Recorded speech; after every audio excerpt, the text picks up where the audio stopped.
Your name, background, a little bit about yourself. Okay, my name is Llewellyn Vaughan Lee. I was born in England in 1953. I had a sort of English middle-class upbringing, and then when I was 19 I met a Sufi teacher called Irina Tweedy, who had studied in India under a Sufi master. And I stayed with her for many years, and then 12 years ago I was sent to America to make a Sufi center in California, and have continued her work of this particular Sufi tradition, which is known as the Naqshbandi Sufi tradition. We're known as the silent Sufis because we practice a silent meditation, and our tradition goes back to the 13th, 14th century in the Middle East. How's that? Good. Yeah. Volume good? Everything's great. All right. Describe what happens to a person after they die. Describe what happens to a person after they die.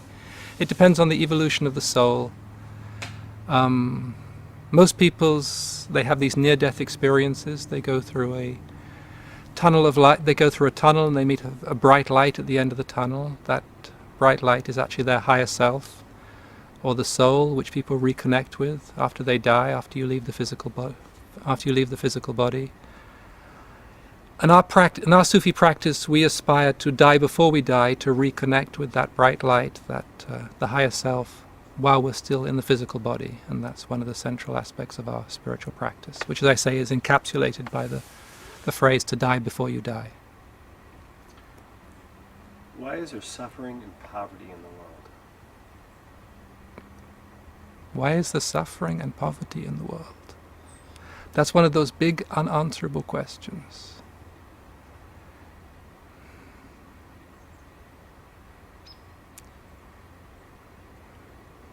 Because human beings are ignorant, because they have forgotten their divine nature, because they don't help each other, because they fight against each other. There are many reasons why human beings have to suffer. From a spiritual point of view, you see, and maybe I should explain that if you look at things from a spiritual point of view, it's quite different to if you look at it from a worldly point of view. And if you look at it from a spiritual point of view, anyone who has begun the spiritual journey knows that suffering is a process of purification, where we clean out the debris that we have accumulated inside of us, the denseness, the darkness within the psyche. And that suffering, that purification, the Sufis call it polishing the mirror of the heart, until one day the mirror is so polished that it reflects the divine light of God through the heart into the world, and that is part of our spiritual practice. And I firmly believe there is enough to go around in the world. I believe in oneness, and if you believe in oneness, there must be enough for everybody.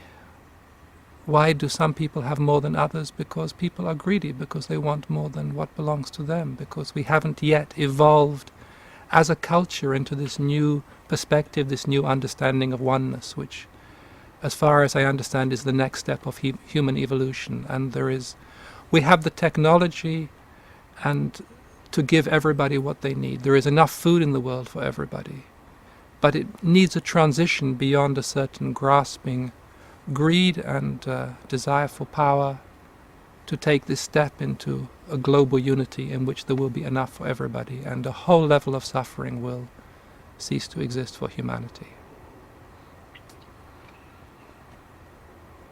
What would happen if everyone in the world truly learned to love their enemies? I don't think it's possible, because in this world of duality, nothing is perfect, nothing is pure. It is part of our dynamic of life. Carl Jung, the great psychologist, he said somewhere, you should never take somebody's problems away from them, because it's through their problems that they grow. It is through this friction of light and dark that we grow. It would be a totally different species if we all loved each other, because the conflicts of life are part of our evolution. It is, you grow through the conflicts with your parents, you discover yourself. And yes, there is a level of evolution where you realize the love that is everywhere. This is one of the basic mystical experiences that many people on the path have. And you see that everything is made of love, there is nothing other than love. And then, once you have reached that level, you do love everybody, because, as a Sufi says, wheresoever you turn, there is the face of God. And when I look at you, I don't just see you, I also see the divine. I see the divine that is in you just as it is in me. And then I can't help but love you. But that is a long way for most people to travel. And so most people are caught in this dynamic of conflict, of light and dark, which is part of the fabric of their life. If we lived in a perfect world, it wouldn't be here, but in perfection there is no evolution, because everything just is. Why are so many people depressed? Why are so? Because they have forgotten God. Very, very simple. We live in a culture of forgetfulness. I do a lot of meditation. I've been meditating since I was 16, for 35 years, 34 years. And you can see inwardly, because this physical world is not the only world there is. And once you do much meditation, you begin to see somewhere else. You begin to see what the Sufis call, or what is known as the inner planes, what is beyond the physical. There are many different planes of creation. And if you look in the inner world, if you see how our culture looks in the inner world, you see this dark cloud of forgetfulness that covers the world. There is also, the desecration is also phenomenal. We have desecrated almost everything we regard as sacred. We have destroyed it. And so we have cut ourselves off from the source which nourishes us. If you don't have physical food, your body starves. If you don't have spiritual food, your soul starves. And if the soul starves, the meaning goes out of life. And if the meaning goes out of life, you get depressed. And we have forgotten. To me, one of the great tragedies is not just that we have forgotten as a culture. We have, for example, forgotten that the world belongs to God. That is the most basic, fundamental reality that exists. The world belongs to God. We have not only forgotten the world belongs to God, we have forgotten that we have forgotten. It is such a dim, distant memory of a time when everything was sacred. It isn't actually, historically, it's not so long ago. 2,000 or 3,000 years ago, everything was sacred. Now what is sacred? Hardly anything. And so of course we are depressed, because we are deprived of that which gives meaning and joy to life. It is very, very simple. You see, my teacher, she said, mystics teach simple things, but those simple things change people's lives. Why? Because God is a simple essence. The more you go on in meditation, the more you go on in your spiritual practice, you go back to the essence, you go back to the simplicity of what is. And these fundamental realities of life are very, very simple. It's not complex. It's not easy, but it's very simple. Describe God, and where can God be found? Describe God, you can't. It is a ludicrous question. It is because no one knows God but God. Us, with our limited mind capacity, with our limited, we cannot know God. God is, the Sufis say, God is beyond even our idea of the beyond. And where can God be found? God can be found everywhere, because one should never limit God. It is in every breath you breathe. That is why, for example, so many spiritual practitioners do a mantra, or for the Sufis we say a zikr, which is done with the breath. Because with the breath you remember the divine that is present throughout everything. And in many spiritual practices it is easiest to find God in the heart. This has to do with the psychic center, the heart chakra, which is where the divine and also the higher self, because for most human beings the higher self and the divine are synonymous. It is our nearest experience people have to the divine. And the higher self is most accessible in the heart. There is, according to the Sufis, there is in the heart an innermost chamber of the heart that belongs only to God. And if you go there in meditation and prayer, you are with God. It is a place of oneness. There the lover and the beloved are one. But God can be found everywhere. There is a lovely practice by Brother Lawrence, the practice of the presence of God. He was a monk in, I think, the 16th century.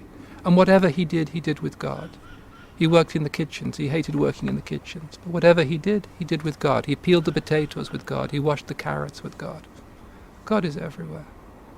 What is the relationship between science and religion? Science and religion will become one. It is part of the next stage of human evolution. It has to do with the speeding up of the planet. It's actually very exact. It has to do with a question of speed. Spiritual things are a question of speed. More spiritual, the quicker the vibration. And if you look at the life around us, why is it speeding up so much? What is the underlying reason? Because as a mystic, you always look to the underlying reason. What is the underlying reason for our life speeding up to such a degree?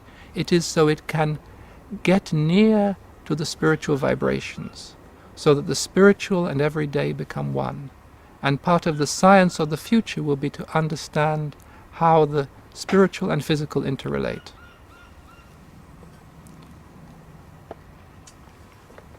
What are the world's two biggest evils? What are the world's two biggest evils? Greed and the desire for power. The greed you can see. It is very interesting, again in meditation, you see how greed corrupts all the values of our Western culture, and our Western culture is spreading throughout the world. And the desire for power is very, very dangerous, because now we have the ability through power to destroy the world. And we are doing it slowly, but we could do it a lot quicker. Describe the main beliefs that are common to every faith system. What are the main beliefs that are common to every faith system? I think belief in the goodness of God, and that we have a sacred part of ourselves which we can reclaim.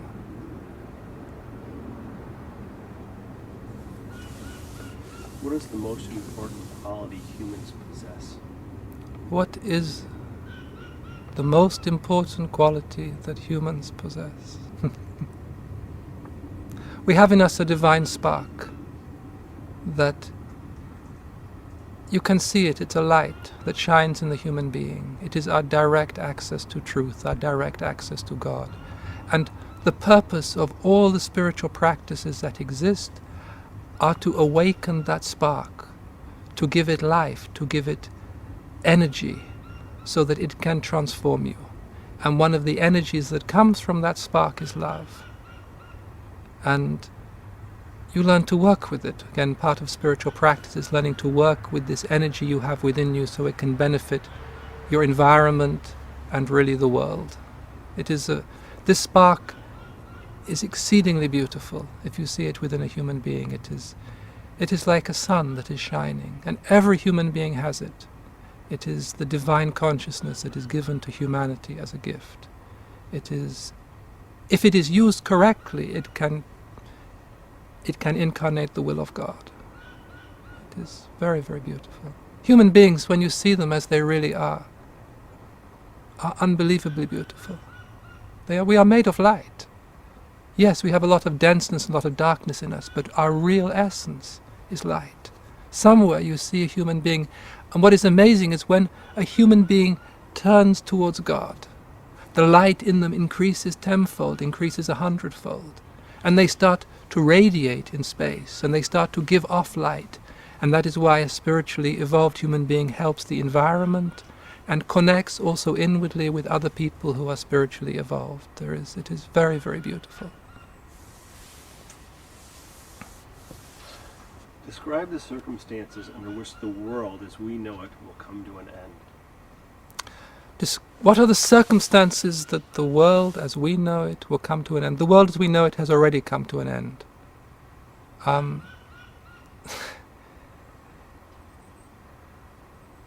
You see, again, as a mystic, you see how things change first in the inner. There is a law that everything that happens in life first constellates on the inner planes. For example, this movie you are doing first constellated as an idea inwardly. It was given to you as an idea. It came from somewhere within. And then slowly it comes into the outer world, and you have a camera and you go around and meet people. And if you do mystical practices, you begin to see how things come into being. And the world as we know it inwardly has already ended. It is already over. This is I think somebody once said it's like the last dance on the ship of the Titanic. On the Titanic. It's like the last dance on the Titanic. It is already over. There is a whole other level of evolution, which I called evolution of oneness or global awareness. I don't just call it myself. Many, many people see it. And it is already setting the scenes for the next level of human evolution. And to me, one of the most interesting things is the internet, because the internet is a direct example of how oneness works and how it is incredibly efficient and it is everywhere at the same time, and anybody who has a computer can have access to it, and it was just given to humanity, and it works. And so the world as we know it has somewhat already ended.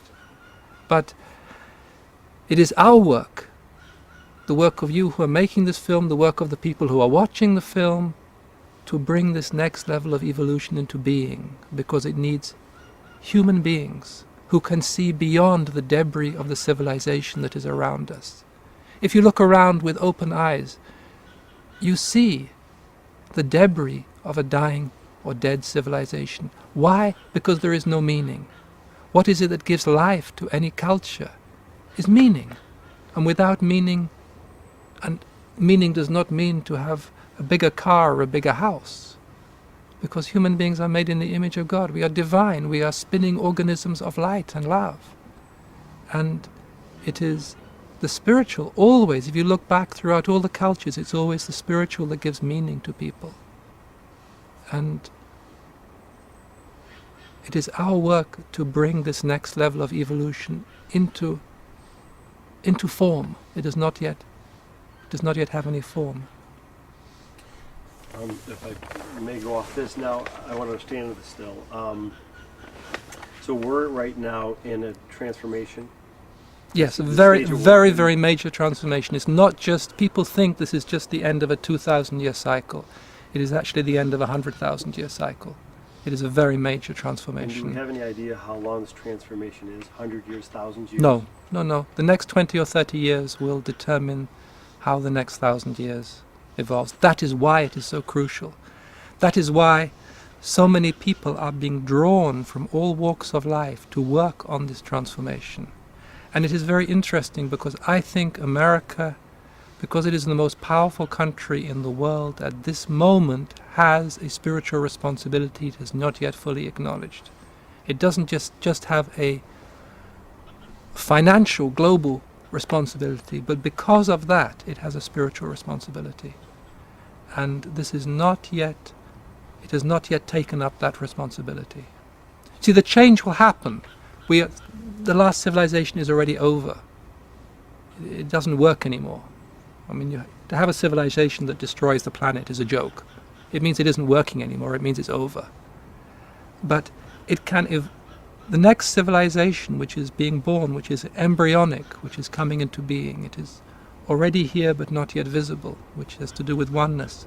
It can function on many different levels. It can come into being on many different levels. The highest is when the heart of the world awakens and the whole of humanity remembers God.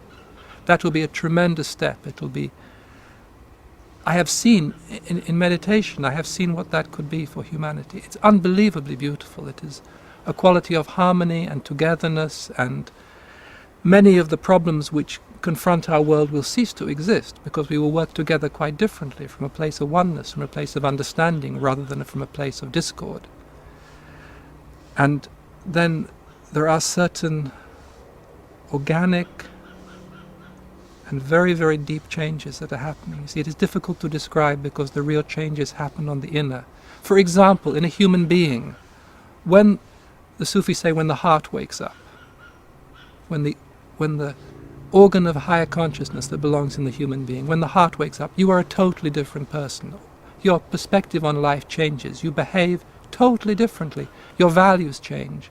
You have experiences of bliss, of happiness, of oneness, of merging that for most people are totally inaccessible. And there is a possibility that the whole world could transform in that way, that something in the organic structure of the world, because the world is not just a physical blob floating through space, just as a human being is not just a physical entity. The world, like a human being, is a multidimensional living organism. It exists on many, many levels, and it also has a heart. It's called the soul of the world, anima mundi. It is the ancient alchemical expression, because the alchemists understood this process of transformation. And when that starts to wake up, and this is a possibility for the present time, this awakening of the soul of the world, then I say then magic will return to life. Then things will happen we can't even imagine, because that is the nature of creation. Creation is incredibly magical, incredibly beautiful, and things happen that you couldn't even imagine because it's miraculous, because it belongs to God. Unfortunately, we have treated the world like we treat ourselves, as if it doesn't belong to God. So we deny this whole magical dimension of life, this whole miraculous dimension of life. And when is war justifiable? There is a very interesting misunderstanding, well, it's not misunderstanding, but which is in this expression jihad. Jihad is the holy war. It is said there is the greater jihad and the lesser jihad. And the greater jihad is the war against the nafs, one's own lower self. And anybody who embarks upon any serious spiritual quest has to conquer their lower nature. For example, their power drive, their lust, all of those qualities. And you have to fight it, because it doesn't just lie down and give itself up. You don't just suddenly transform the power drive into loving kindness. You have to fight it. And often it is a very, very painful process. It is sometimes like a fight to the death. And so the mystic, the one on the spiritual quest, you see, this is why I feel that spiritually, people who have some spiritual understanding have so much to give back to humanity. Until now they have been much isolated within their own spiritual practice, but they have a depth of understanding that is vitally important. We understand how we have to fight our lower nature, and sometimes that also has to be done on the world stage, when evil is being committed, when there are acts of terrorism. Then you have to stand up and fight. And sometimes it is one's duty to fight. And sometimes it's one's duty to pray. And it is discrimination to know when to pray and when to fight. Define true love. Define true love. Oh, that's a good one. How to define true love. That wants nothing for itself. That is totally and completely free. Most people have no idea of what true love is because they always want something. They associate love with their emotional and personal needs, which is very understandable because probably not many of us were totally loved as children. We were caught in patterns of codependency in our parents' dynamics. But, well, the Sufis have a saying that once you take just one sip of the wine of love, you are lost forever, because it is completely different than anything you can expect. I remember for myself the first time I experienced that. I was sitting in meditation. I was 25. And it was as if a butterfly's wings touched the edge of my heart. And in that moment I was given everything I ever wanted. I was loved completely. Every cell of the body was loved. My heart was singing with love. I couldn't believe there was anything more one could ever be given. It was complete. It was total. It was pure. That's why the Sufis call God the beloved, because for Sufis the relationship with God is of lover and beloved. And we are loved so much. Actually, what is very interesting is every cell of creation is loved. You can have mystical experiences in which you see that. It is loved completely because the whole fabric of life, the whole fabric of creation is love. Love is this beautiful substance that comes from the inner planes. It is part of God, I suppose, for most people, but everything is God. But this love comes into life, and everything is nourished by love. It is, otherwise, they say it's love that makes the world go round. It is actually true. If that note of love was missing, the world would fall apart. It's actually, and part of a spiritual journey is to go to experience this pure love. I always say it is like the difference between what most people call love and this love is like the difference of a glass of beer to 100% proof alcohol. This love, true love, pure love, is incredibly intoxicating. It destroys your mind, because in that dimension of love, all your notions of yourself and your world are dissolved, because it is just completely different. It is absolute, and it is there. What amazes me, it is present in everything in life, because everything in life is made of love, and we don't have direct access to it. It's one of the, I don't like to say jokes, because it's rather a painful joke, but it is one of the Sufis call it the veils of the beloved, the way he hides himself from us in his creation. And part of the journey of the mystic is to uncover those veils and to find what is real. And when you find what is real and your heart starts to sing, you become a drunkard. The Sufis talk about the tavern of ruin, because you are just drunk in love. You are a mystic, you are drunk and in love, and you don't care anything for anything anymore, because you have been given everything you want. And What are we all so afraid of? what are we all so afraid of? Oh, we are afraid of our shadows. We are afraid of the darkness inside of us, and so we project it outside, and we have to go and fight these monsters that we projected onto outside. We are afraid of the dark. We are like children. And again, part of the mystical journey is to face that darkness. This is also you need the sword of your own aspiration to go into the darkness inside of yourself and to face that darkness, and then you discover that it isn't quite as dark after all, and the fears that you had, things change, and then you begin to discover the light that is hidden in the darkness. This is one of the great alchemical secrets. This is one of the great secrets of human transformation, that you go into the darkness and it is terrifying at first, and then you discover this light of your own divine nature that is hidden in the darkness. It is called the pearl of great price that is at the bottom of the ocean. It is in the depths of darkness. There is something so beautiful. But most people are afraid of it, because there is a price to pay to confront your own fears, your own anxieties, and to go deep within yourself. It is much easier to project it and to have enemies outside, or people you dislike, or then you can project your problems and it's somebody else's fault. For the mystic, it is always us. And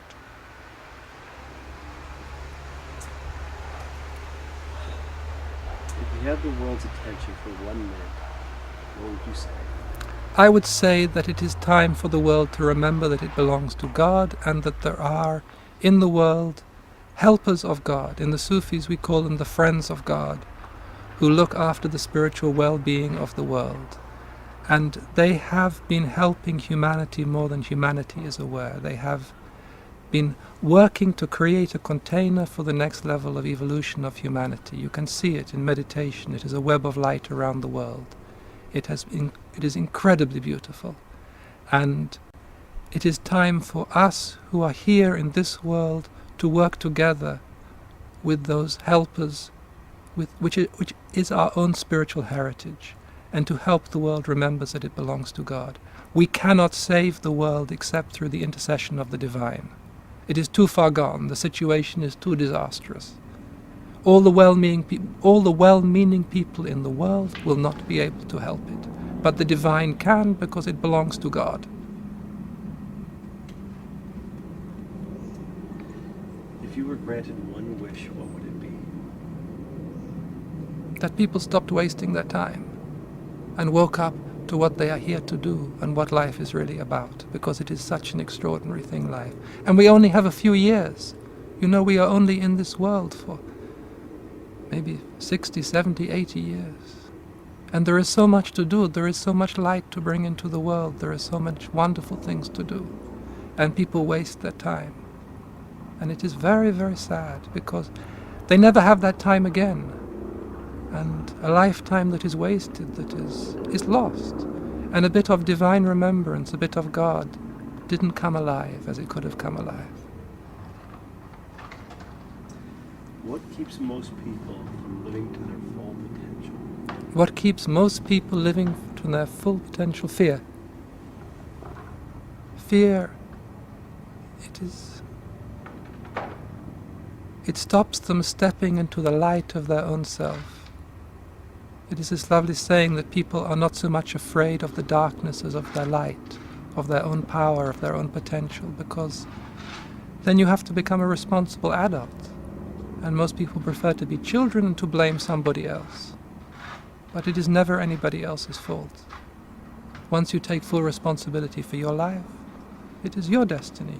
It is your life. Nobody else can live it for you. Nobody else can ring that particular note. You see, every human being has their own unique note to play in the symphony of life. And when it is played, then it makes the most beautiful contribution that nobody else can make. Because each human being is unique. Each human being is a unique creation of the divine. And it is sad when people, for some reason or other, decide not to play that note, to stay in their fears, in their anxieties, in their pettiness, and then a lifetime is wasted.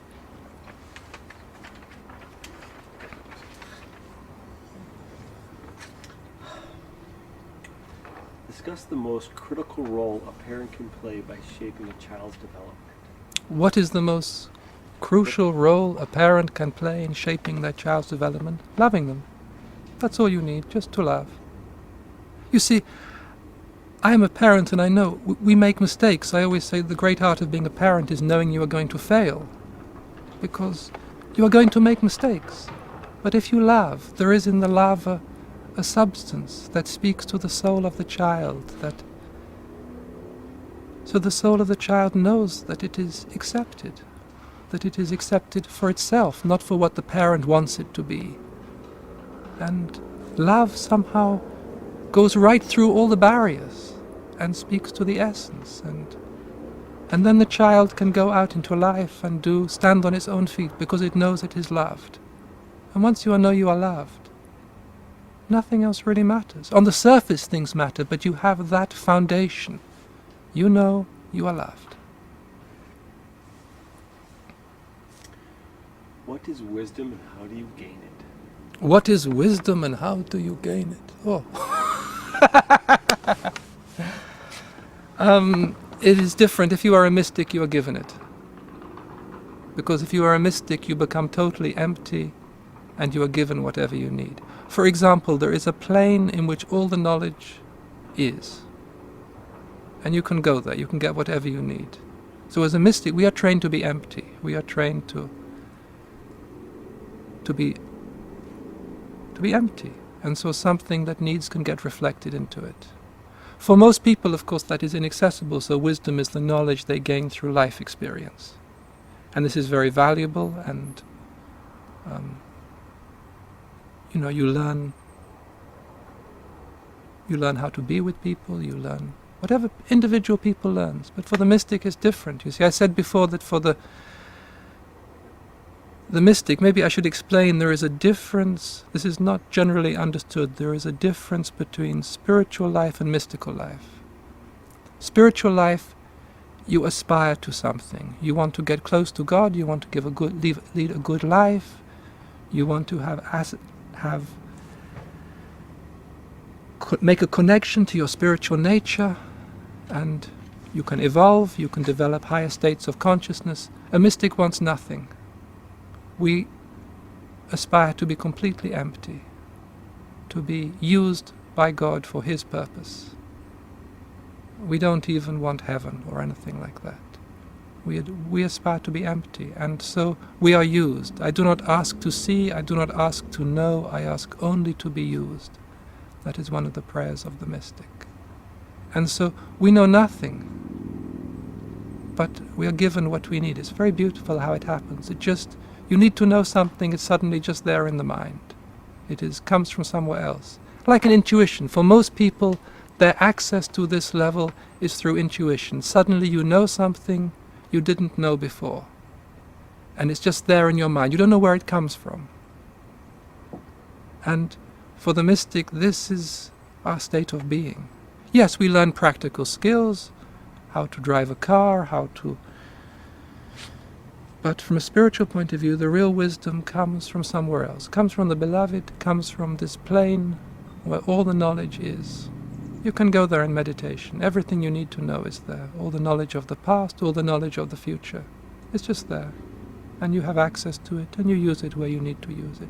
Or where you're allowed to use it, because when you have access to that level of knowledge, there are very strict laws about how you're allowed to use it, because you can know somebody's future, but you don't want to tell them their future, because it would interfere with their journey through life. Do all souls have the possibility of being a mystic? No. Do all souls have the possibility of being a mystic? Absolutely not. There is a nice expression, mystics are born, they are not made. You see, you have to be a little bit crazy to be a mystic. To give up everything in your life, everything that people consider precious, even your beliefs. There comes a time when even your beliefs have to go. And nobody would do that in their right mind. So you have to have this substance in you that belongs to the soul. You bring it with you into life. And it starts to make you a little bit crazy. And then this world, as you know it, starts to dissolve. It no longer becomes real. And then it's time you find a teacher to help you through this process. Because it's very dangerous, because you can go crazy. Because nothing that seems to be real is real anymore. Because you have to become transformed so you can be used by the beloved for the sake of the beloved, not for your own sake. That is the difference.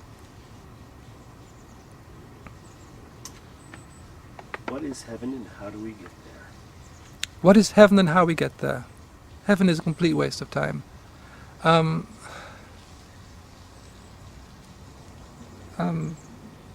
There's a lovely Sufi mystic called Rabia. She was a great Sufi mystic. And she said, give the rewards of this world to your enemies, give the rewards of the world to come to your friends, thou art enough for me.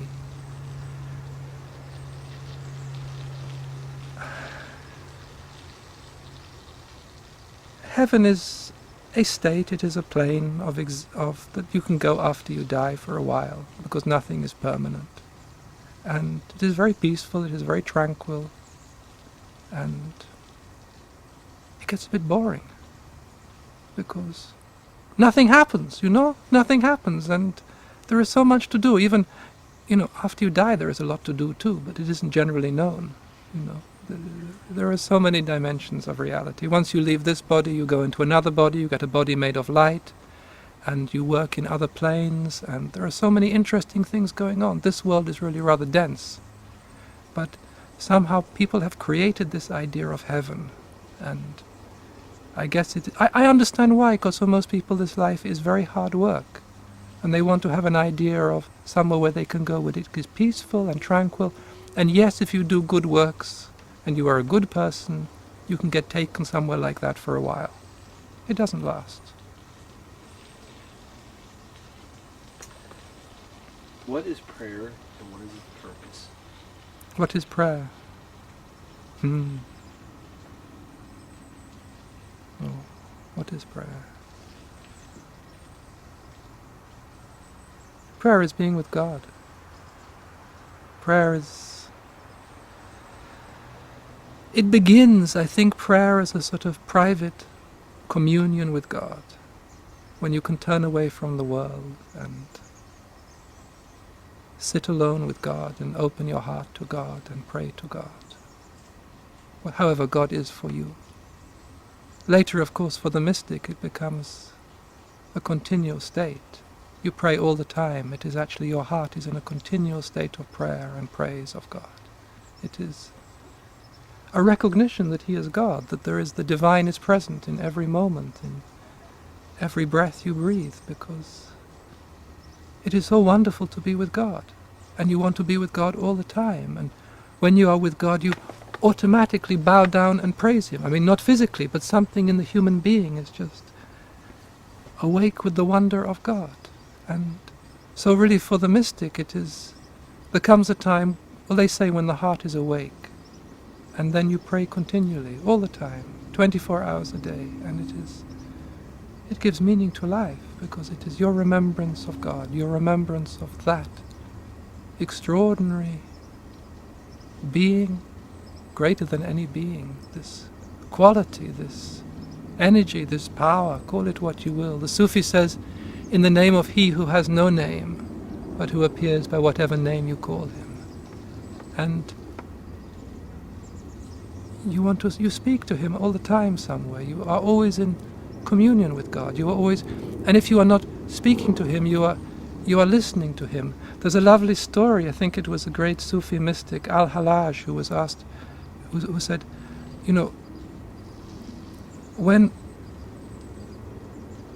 does God not answer your prayers? It is because He is listening to you.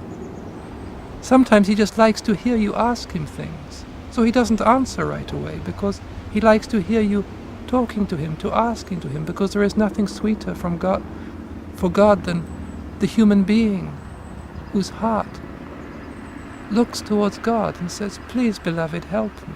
Please, beloved, help me. I think it is the saying of the Prophet Muhammad, peace be upon him, when he said, the Prophet loved three things: perfume and beautiful women and the shining of eyes in prayer. When a human being prays, there is a light in their eyes. It is so beautiful. Then you see the divine in the human being, and then suddenly you say, that is what we are here for, because the whole human being lights up.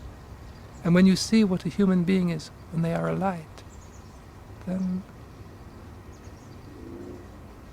it is like a miracle. We are here to praise God. That is really one of the deep reasons of our existence, just to praise God. What is religion, and is current religion serving its purpose? I'm not answering that. I'm a mystic. How does one obtain true peace? How does one obtain true peace? Oh, it's very, very simple. Peace is the essence of the soul. The sheath of the soul is bliss, Anandamaya Kosha, and the substance of the soul is peace. It is called the peace that passeth understanding, because it has nothing to do with outer situations, and you achieve it through spiritual practice and meditation. You go to that place in the soul where there is peace, and once you have access to that, it is always with you. It is also traditionally the gift of a great teacher to his disciples. Apparently Christ gave it to his disciples. It is the gift of peace, and it is given. But it is really the substance of the soul. What is the highest duty a person owes to the world? Service to God. The highest duty a person owes to the world is service to God, without question. That is what we are here for. And he has a beautiful title for the Sufis, which is the servant of his servants. It is. We are here to serve God, or to praise God. It is the same. You see, the difficulty is when you separate the world from God. To me, that is one of the great, I don't say tragedies, because obviously it was meant to happen, but this patriarchal era that has come to an end, it banished God to heaven. And so we were left in this world without God. But again, the mystic, we experience things. We don't read about them, we don't talk about them, we go in meditation and we experience them. And once you experience how this world is divine, everything in this world is God. You are God, I am God, the trees are God, the sunshine is God, everything is God. And so our duty in this world is to be of service to God, which means to be of service to life, which means to be of service to the oneness, which means to live our destiny, because it is all the same. And And then there is so much joy, because once you do what you come here to do, the soul wakes up, it starts to sing. It sings this extraordinary song of praise to God, which is your song, which is your offering to life. And the plants respond, and life responds, and people respond, and the bus arrives on time, and it works. Because it's life, because it's God, because there is no difference. There never was any difference. It was a big misunderstanding. Yes, humanity had to realize the transcendent aspect of the divine, because in the matriarchal consciousness 3,000 years ago, there was no transcendent God. And so there is an aspect of God, the Sufis say, beyond even our idea of the beyond. But that didn't mean that we should banish God from the earth, because whose earth is it? What else is there? Everything is God.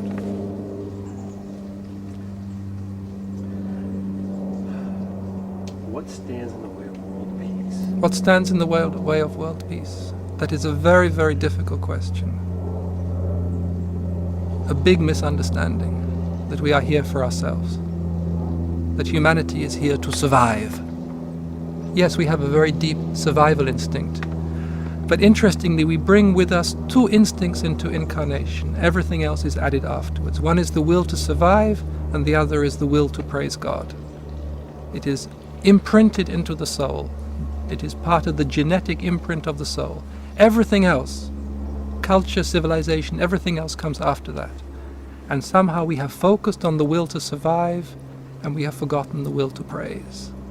And if you praise God, you automatically understand how everything is one. And once you step into that sphere, then things start to flow differently. This has again to do with the next level of evolution of humanity.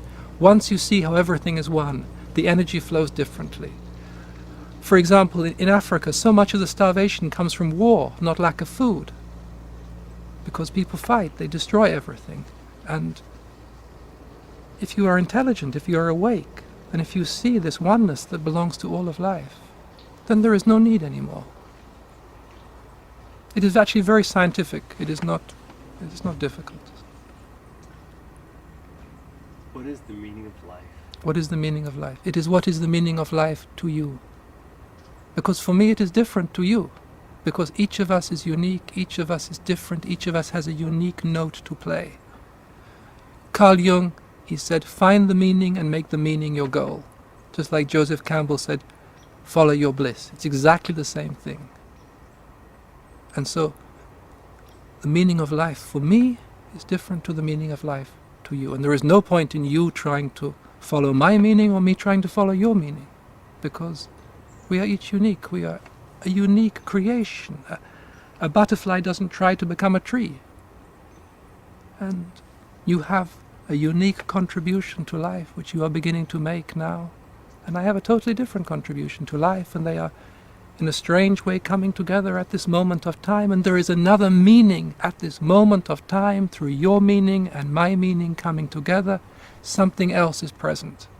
Something else comes into existence for just a moment. And when people, this is actually quite esoteric, but when people who live their meaning meet each other, a connection is made outside of space and outside of time that has a very lasting effect.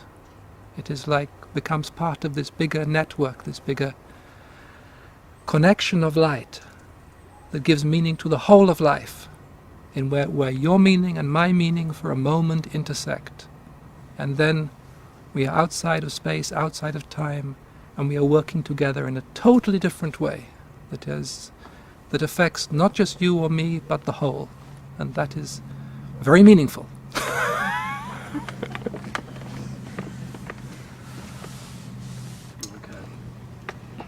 Despite all of our apparent differences amongst people, the theme of this project is we are all one. What are your thoughts on that? Despite all our apparent differences, we are all one. Of course we are all one. This is the most basic, fundamental principle to life. We are all one. The mystic knows it because we experience it. It isn't just an idea. You have mystical experiences in which you experience how everything is one, how every leaf on the tree and the sky and everything is one. And you see how people are one. And you see that in that oneness, their individuality is beautifully expressed. The oneness does not deny their individuality. Oneness and individuality directly complement each other. And in oneness, the individuality of every person is respected, the uniqueness of everybody is respected, and their contribution to life has a place in oneness. And oneness is the next step of evolution of humanity, without a doubt. It is the awareness of oneness, the consciousness of oneness, the energy of oneness is what is being given to humanity. And you can see this as a global consciousness, but that is just an aspect of oneness. It is a totally different energy which the mystic knows but is now being given to humanity as a whole. And it is a fundamental step in humanity's evolution, and how we work with it will depend upon the future of humanity.